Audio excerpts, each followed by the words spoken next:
Monday, nakausap po natin si Tracy Wilen-Daugenti kung saan pinag-usapan namin and we discussed some of her tips on jobs for at-home women. She is an author, she is a speaker, and she's very credible when it comes to employment issues. And last Monday as well, she talked about some Encore careers para naman dun sa mga 50 and over na naghahanap pa rin ng trabaho. Here it is.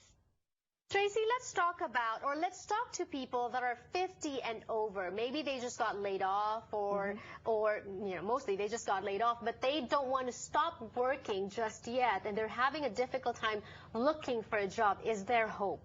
Oh, absolutely, and I think people need to look at that perspective that don't stop working at 50, because you probably will be living to 100, right? Which means you have 50 right. more years to support yourself. Yes, exactly, right. exactly. So I encourage people to think about a couple of things. One is age appropriateness of industries that you pursue. So industries such as universities, government, healthcare, public sector, non-for-profit, these industries embrace people who are more seasoned in age, which is going to be much easier for people than if they go to a young high-tech firm. Let's talk about the openness of somebody like that as well to work. Does it have to be, let's say an engineer gets laid off and he's an engineer and he has all these skills, but it's difficult to enter as an engineer to a company when you're 50 and above. What would you suggest to those people? Absolutely, and I can feel for that exactly. I think if you're an engineer and an expert, I would think about consulting. And there are firms out there for seasoned executives, not just temp to hire, that can help you find part-time or consulting jobs, or even boutique consulting firms that specialize in an area.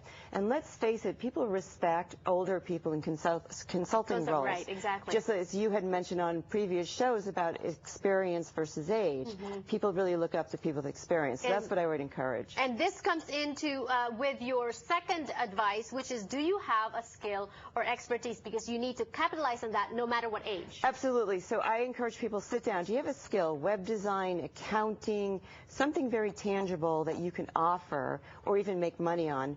Or are you an expert, such as in a firm? Were you an HR expert, a marketing expert, a finance expert, a management expert? Then you may want to think about a consulting path, so that once you understand what you can offer, then you can figure out how to package it. And here's another thing, you would think that people know about this already. Reconnect with previous managers. Absolutely. I was going to tell you a quick story. I just got a phone call from a colleague of mine who got rehired in her early 60s by a previous manager who was late 60s, and she had been, the younger woman at 61, had been out of work for 22 years. Oh, my goodness. So what did she do is her husband lost his job, and he also had medical issues, and she had to work. And she reached out to all the old managers and employees that she used to work with. This woman remembered her and said, you know what, it has been 22 years. I'm going to try you out in a temp role, contract. If it works out, we'll try another one. It did, and she just got a full-time offer. Oh, congratulations. And I will remind you, age appropriateness, it was a large, prestigious university that had many people working there in their 60s and 70s. Such a great story. I wanted to touch on what you said. She was willing to work as a temp first just to prove yourself. Absolutely. And I think this is good advice for people out there.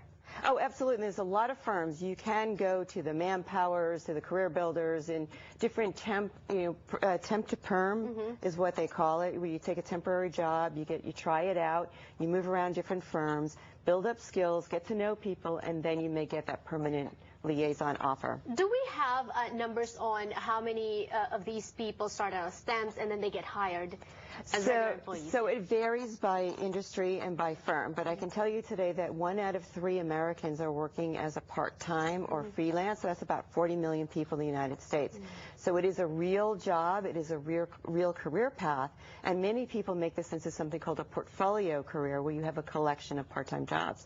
So don't snub your nose at part-time. Right, exactly. And Tracy, the last Tracy tip for the day is resources, regional. What do you mean by that? Absolutely. So there are firms, and when I did a search, different firms came up in regional areas, like the Patina Solutions in Wisconsin and FlexExec. Here's what you do. Type into Google part-time executive jobs. so that you can see what firms really specialize in that more seasoned adult type of executive role rather than just the administrative roles. Right, or rather than sticking to, let's say, Los Angeles area or California area, you know, widen your search. That's right, and I'll give one last idea for people because I just read about it and it sounds like a lot of fun. If you're an executive and you are retiring and trying to figure out Encore career and retirement, people actually work on cruise liners, not as the staff, but as experts, and they teach, and in exchange, they get a little room and board and a little pay. And it sounds like a very interesting place. You can go to the cruise liners, and then you get your travel in, too. Exactly. That sounds like a fun job. Yeah. Thank you so much for joining us. As always, a wealth of information, great practical advice for our viewers. Thank you, Janelle.